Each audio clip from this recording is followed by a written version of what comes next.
commencer comme ça en fait. Rebonjour, deuxième réac sur cette carte de l'UFC 300, BMF title. Je sais même pas par quoi on va commencer, mais on va essayer d'être condensé et posé.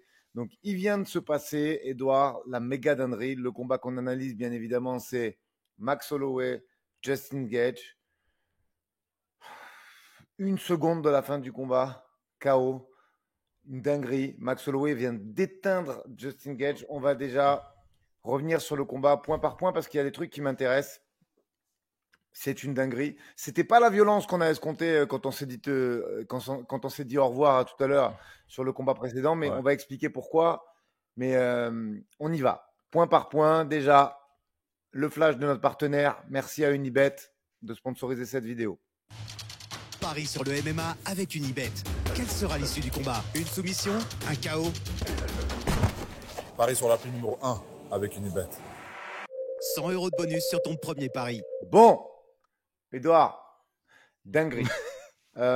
Premier truc sur lequel j'ai envie de revenir parce que moi j'étais un petit peu comment dire, pas circonspect, mais je m'interrogeais, je me disais, est-ce que Max, il a fait le travail pour monter à 70, un travail qui aurait pu et qui peut d'ailleurs être irréversible sur le fait de redescendre à 66?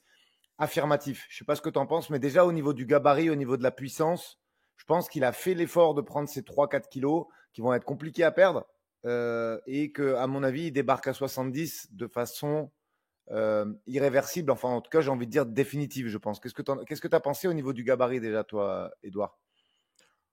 Ouais, non, j'ai l'impression qu'il a fait ça sérieusement. Alors, le côté irréversible, ça, je suis pas assez technicien des trucs pour voir ça. Mais ouais, je vais avoir du mal à parler pendant ce podcast parce que j'ai vraiment vu, je pense, un des trucs les plus dingues de ma vie de fan. Mais c'est vrai que déjà, quand je les voyais faire le face-off, j'étais pas non plus choqué par la différence de gabarit entre les deux. Donc, ouais, il a fait ça bien, on va dire. Ouais. Donc déjà, gabarit, on est bien. On a un premier round qui est quand même très technico-tactique, avec beaucoup d'études. Et tu vois, je rebondis sur ce que je disais précédemment avec Charles Oliveira, tu vois, parce que on a un Max Holloway qui est aussi un très vieux du game, qui est arrivé, je crois, à 19 ans ou à 20 ans à l'UFC. Et malgré tout, moi, j'ai trouvé qu'il y avait de la remise en question. J'ai trouvé qu'il avait fait évoluer son jeu. Tu vois, on a vu ce coup de pied retourné, qui est un fait de combat. Je vais y revenir dans 30 secondes.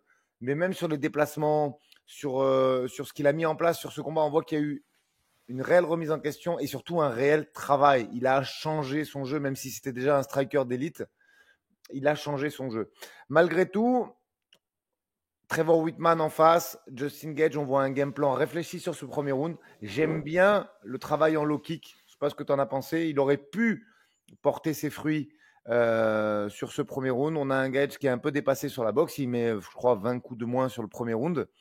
Et il y a un travail de low kick qui peut porter ses fruits, qui est intéressant et qui est construit. Et je parlais de ce coup de pied retourné, fait de combat. Moi, je suis persuadé qu'il lui fracture le nez sur le Ushiro. Alors, Ushiro Geri, coup de pied retourné au niveau moyen. Il se baisse, Justin, et il le prend dans le nez et dans le ventre en même temps. Et je pense que c'est un fait de fight parce que je pense qu'il lui casse le nez. Voilà, je ne sais pas si tu as senti les choses comme moi, mais je pense qu'il y a fracture du nez, pour moi, c'était difficulté clair. de respiration, les yeux qui pleurent.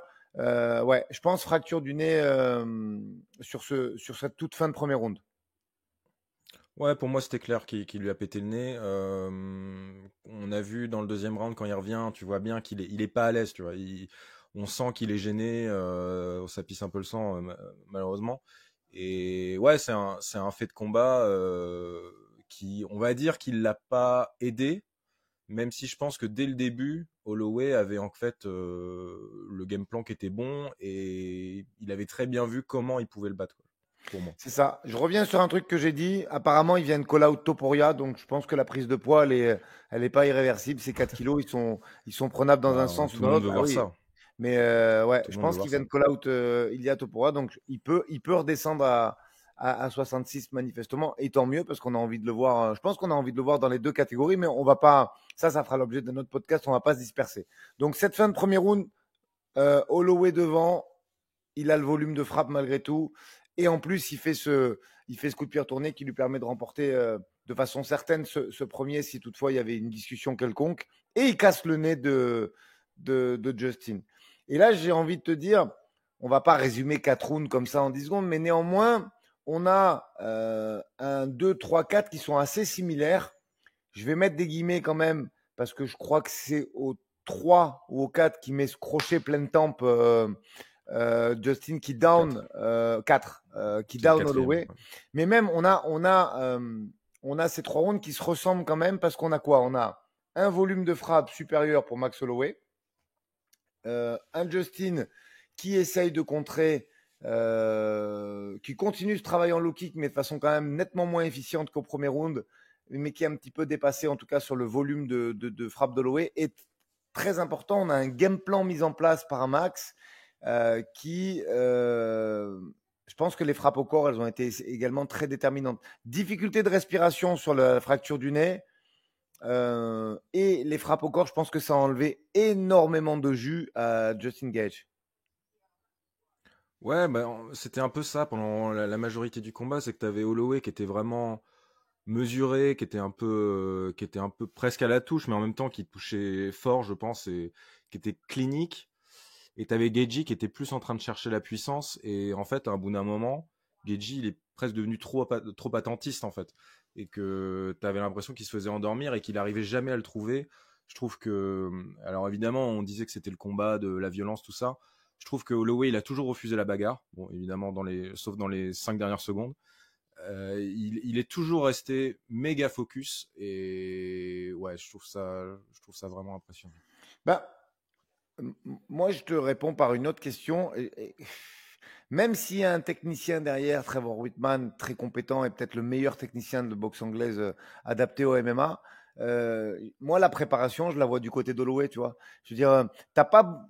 Autant Holloway, tu vois un changement. Si tu regardes les setups de striking d'Holloway contre Volka et dans ses autres précédents combats à 66, et même contre Dustin Poirier, quand il avait déjà fait la montée à 70, et quand tu vois ce qu'il a préparé, ce qu'il a mis en place là pour faire face à Justin Gaethje, moi je trouve qu'il y a énormément de renouvellement, une remise en question, du travail. Vraiment, tu vois, il faudra le regarder à tête reposée, regarder, mais là très nettement, moi je vois des différences de setup, des déplacements, des feintes, des changements de niveau corps-face, ce middle qui est arrivé de façon pas récurrente, mais plus qu'occasionnelle. Et les mouvements de tête aussi, parce qu'on disait souvent, ouais, là, il faisait, à part vraiment sur les 10 dernières secondes où c'est Bagarland, sinon, il s'est mis très à l'abri sur les contres en crochet de Gaethje. Et vraiment, moi, je vois du travail, de la remise en question et une évolution. Tu vois, là, vraiment, maintenant, un combat, on parlait de Topuria parce que on a fait on a démarré le React juste pendant en fait la décision. Je crois qu'il l'a call out.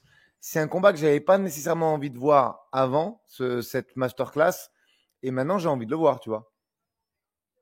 Ah oui, carrément, carrément. Et puis ce soir tous les coups étaient les bons, quoi. Et je trouve ça dingue en fait que ce gars-là, parce que Holloway, il se fait quand même un combat, le dernier contre Volkanovski, où il se fait, c'était un gamin, quoi. Il se fait masteriser du début jusqu'à la fin, et que le mec arrive à se remettre dedans et à corriger certains trucs. Je trouve ça exceptionnel, quoi. C'est vraiment, j'ai pas de mots pour ce qu'il fait, parce que tu disais, je crois que quand il arrive à l'UFC contre Poirier, c'est le plus jeune de l'UFC, il doit avoir 20-21 ans, tu vois. Et de pouvoir se remettre en question, du coup, il y a un lien avec Oliveira, t'as raison. C'est ça, c'est pour ça que j'en parlais. C'est pour ça que moi, c'est statut pour Holloway. Ouais, mais c'est ça, je suis content. Tu vois, quand je parle de Topuria et même éventuellement d'une revanche avec Volka, je veux dire, il se bagarre comme on a eu droit aux 10 dernières secondes, il gagne, il est un Justin, on crie, hein, c'est sûr qu'on crie comme on a crié là, mais il n'y a pas cette volonté de le revoir dans la division et de le voir faire des matchs de haut niveau. On dit, voilà, ils ont fait le combat du baddest motherfucker, il est allé à la guerre, il l'a éteint, bravo. Non, là, il y a une masterclass autour où il a une responsabilité défensive, on voit une évolution. Et là, tu te dis, OK, ce mec-là est prêt pour retourner. Là, oui, tu y crois à l'histoire de je vais retourner chercher ma ceinture. Tu as envie de le voir, en tout cas, tu vois, parce que là, il y a du boulot. Il y a de la remise en question, il y a une évolution. Attends, il a pris. Je pense qu'il faudra voir les stats, mais je pense que c'est un des combats où il prend le moins de coups de sa carrière, alors que c'est peut-être le mec le plus fort qu'il avait en face. Non, là, il y a du taf de fait et le gars veut revenir à haut niveau et du coup, tu as envie de le voir. Et je sais même plus où j'ai envie de le voir. Et avant de parler du futur des deux, on va continuer à décortiquer ce combat. Donc, j'ai volontairement mis le 2, le 3, le 4 ensemble, puisque c'est une suite logique où il y a à peu près 20-30 frappes d'écart en faveur de Max Holloway. Je crois que c'est du 50-60 coups donnés contre 20-25. Il y a ce fait de combat quand même où il se fait downer sur un crochet du droit à la tempe, sur une sortie d'enchaînement, mais où il récupère relativement bien.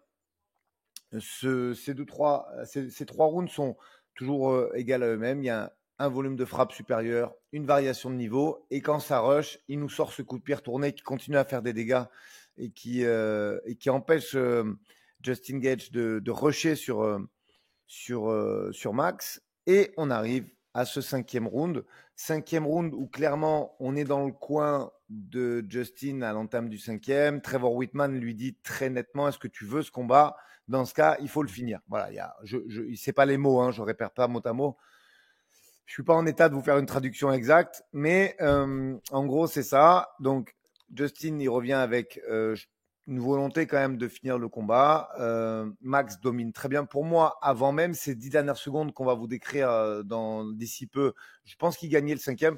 J'ai pas du tout eu le temps d'aller sur MMA Décision et de checker la carte des juges. Cela étant, on a vu des dingueries avec Oliveira, mais je pense que, allez, même si le juge qui a donné Charles vainqueur nous donne le 4e à Justin pour cause de down, ça choquera personne parce que là, quand même, il y a eu effectivement un down. Moi, perso, je vois 5 rounds à 0 pour Max parce que, certes, il y a un down, mais c'est un fait fight et il n'est pas, comment dire, il risque, on voit qu'il récupère très bien et surtout, il dominait quand même clairement le round. Alors, allez, à la limite, tu veux mettre un 9-9 parce que je pars du principe qu'il y avait un 19 pour Holloway et tu dis, tu veux sanctionner le down en mettant un point de moins, tu sais, c'est pas fondamentalement idiot. Tu dis, c'est Justin qui gagne le 4e, ça me choque pas non plus, tant la domination de Max a été forte avant. Mais en tout cas, on arrive à ce 5e. Malgré l'envie de Justin d'accélérer, ça marche pas. Il se fait dominer. Et là, je te lance la patate chaude, Edouard. Il y a les 10 secondes les plus folles que j'ai vues dans ce sport. Et je pense vraiment que c'est les 10 secondes les plus folles que j'ai vues de toute ma vie dans ce sport, quoi. Bah, ce qui est fou, en fait, c'est que ça vient après 5 rounds de domination totale où Holloway fait tout ce qu'il faut pour gagner son combat qui était... on va demander à Unibet la cote Holloway décision. Je pense qu'elle était pas, elle était assez large quand même.